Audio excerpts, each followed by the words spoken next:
मालेगाव तालुक्यातील अजंग येथील व्यंकटेश्वरा फार्मवर सहकार परिषद संपन्न।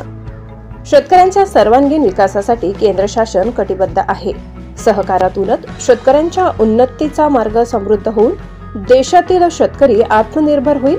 त्यासाठी शेतीला विज्ञान व तंत्रज्ञानाची जोड देणे आवश्यक असून यासाठी केंद्र सरकार शेतकऱ्यांच्या पाठीशी राहील, असे प्रतिपादन केंद्रीय गृह व सहकारिता मंत्री अमित शहा यांनी केले।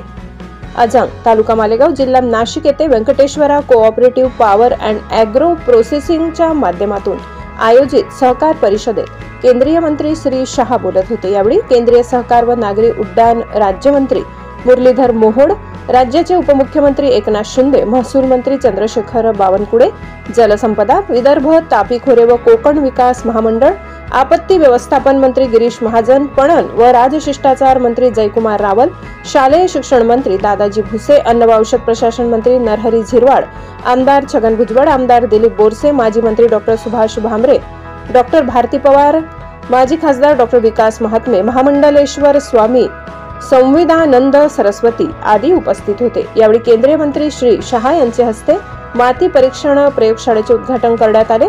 तसेच बेळगाव येथील काजू उद्योगाचे दूरदृश्य संवाद प्रणालीच्या माध्यमातून उद्घाटन करण्यात आले। ब्युरो रिपोर्ट मालेगाव, सहसंपादक अनिल बोराडे।